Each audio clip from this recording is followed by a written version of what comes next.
붙잡고 그 무엇도 두렵지 않네. 주님 주신 약속 내게 있으니 세상의 길 그 험한 길 승리하네. 성령으로 그 무엇도 바라지 않네.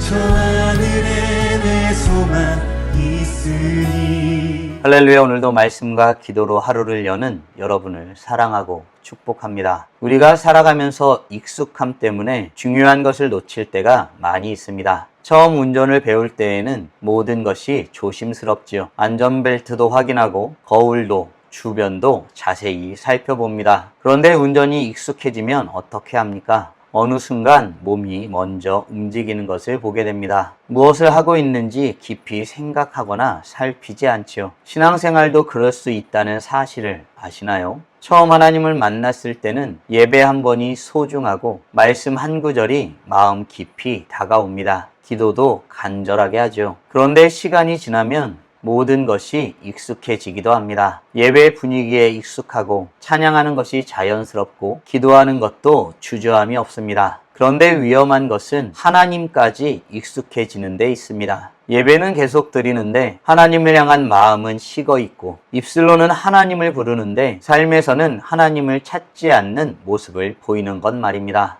오늘 말씀은 바로 이와 같은 내용을 다루고 있습니다. 함께 묵상하는 이 말씀은 이사야 29장 1절로 14절까지입니다. 말씀 듣고 묵상 나눔하겠습니다. 슬프다. 아리엘이여, 아리엘이여, 다윗이 진친 성읍이여, 해마다 절기가 돌아오려니와 내가 아리엘을 괴롭게 하리니 그가 슬퍼하고 애곡하며 내게 아리엘과 같이 되리라. 내가 너를 사면으로 둘러 진을 치며 너를 애워 대를 쌓아 너를 치리니 내가 낮아져서 땅에서 말하며 내 말소리가 나직이 티끌에서 날 것이라. 내 목소리가 신접한 자의 목소리같이 땅에서 나며 내 말소리가 티끌에서 찌꺼리리라. 그럴지라도 내 대적의 무리는 세미한 티끌 같겠고 강포한 자의 무리는 날려가는 겨 같으리니 그 일이 순식간에 갑자기 일어날 것이라.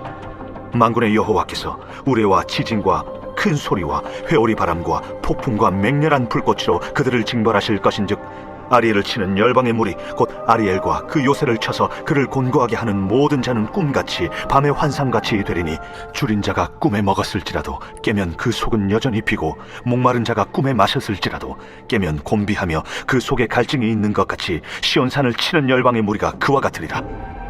너희는 놀라고 놀라라. 너희는 맹인이 되고 맹인이 되라.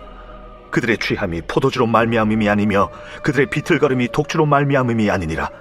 대저 여호와께서 깊이 잠들게 하는 영을 너희에게 부어주사 너희의 눈을 감기셨음이니 그가 선지자들과 너희의 지도자인 선견자들을 덮으셨음이라.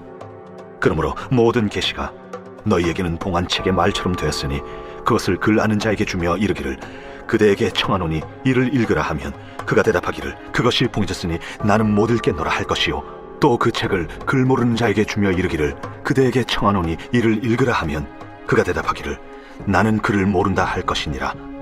주께서 이르시되 이 백성이 입으로는 나를 가까이 하며 입술로는 나를 공경하나 그들의 마음은 내게서 멀리 떠났나니 그들이 나를 경외함은 사람의 계명으로 가르침을 받았을 뿐이라. 그러므로 내가 이 백성 중에 기이한 일 곧 기이하고 가장 기이한 일을 다시 행하리니 그들 중에서 지혜자의 지혜가 없어지고 명철자의 총명이 가려지리라.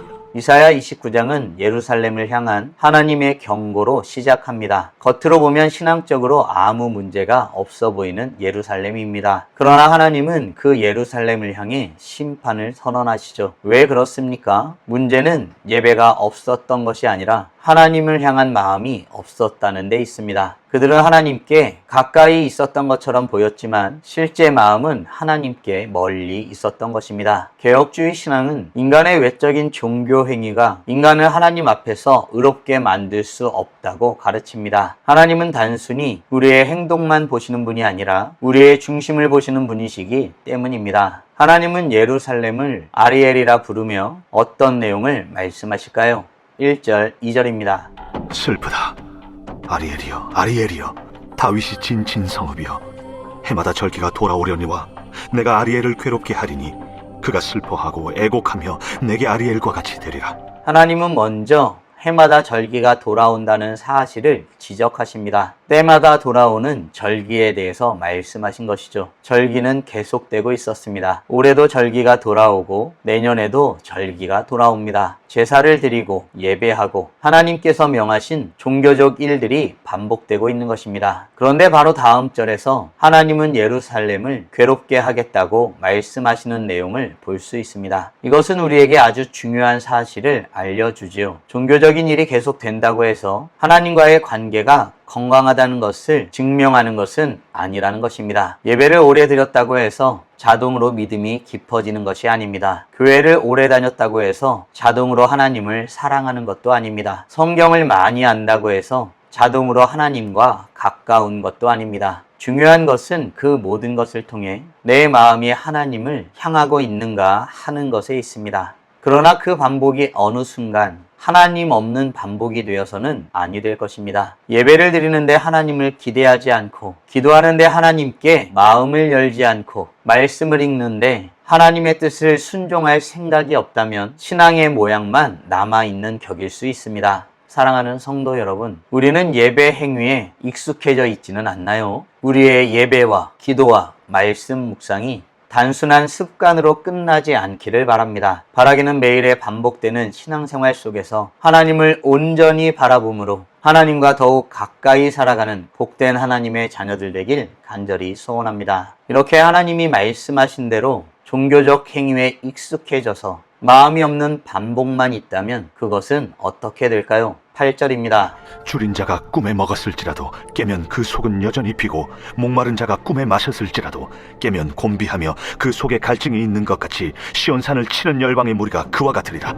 본문에는 놀라운 반전이 등장합니다. 하나님께서는 예루살렘을 심판하시죠. 대적들이 예루살렘을 둘러쌉니다. 이런 상황이니 예루살렘은 끝난 것처럼 보입니다. 그런데 곧이어 또 다른 상황이 뒤바뀝니다. 하나님이 다시 예루살렘을 공격한 열방들을 심판하십니다. 하나님께서 자기 백성의 죄를 심판하시지만 그렇다고 자기 백성을 원수에게 완전히 내어주시는 것은 아닙니다. 이것이 하나님의 주권이죠. 하나님은 자기 백성도 다스리시고 그 백성을 공격하는 열방까지도 주님은 다스리십니다. 그래서 8절은 시온을 공격하는 열방의 모습이 어떻게 될지에 대해서 설명하고 있는 것입니다. 꿈에 비유하고 있죠. 배고픈 사람이 꿈에서 맛있는 음식을 먹습니다. 목마른 사람이 꿈에서 시원한 물을 마시죠. 그런데 눈을 뜨면 어떻습니까? 여전히 배가 고프고 여전히 목마릅니다. 열방이 품었던 기대, 이제 이스라엘은 끝났다라고 하는 기대가 이렇게 꿈과 같은 모양으로 될 것이라고 말씀하시는 것입니다. 열방의 나라들은 이스라엘은 끝났다라고 생각했습니다. 하지만 하나님께서 일어나시면 그들의 기대는 꿈처럼 사라집니다. 사랑하는 성도 여러분, 지금 나는 무엇이 있어야 안심이 된다고 생각하고 있나요? 우리도 살아가면서 많은 것을 의지하지요. 물론 그것들이 필요할 때가 있습니다. 그러나 그것들이 하나님을 대신할 수 없다는 것은 분명한 사실입니다. 바라기는 우리를 마지막까지 붙드시는 분이 여호와 하나님이신 줄로 믿고 열방을 심판의 도구로 사용하시는 하나님 앞에 주님을 의지하는 마음으로 바라보며 나아가는 복된 하나님의 자녀들 되길 간절히 소원합니다. 하나님은 왜 예루살렘을 심판하신다 하셨고 심판의 도구로 사용했던 열방도 꿈꾼 것 같은 상태로 만드신다고 말씀하셨을까요? 예루살렘은 어떤 모양이었을까요? 13절, 14절입니다.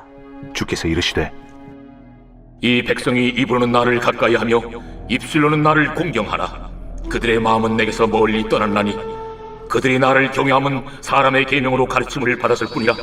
그러므로 내가 이 백성 중에 기이한 일 곧 기이하고 가장 기이한 일을 다시 행하리니 그들 중에서 지혜자의 지혜가 없어지고 명철자의 총명이 가려지리라.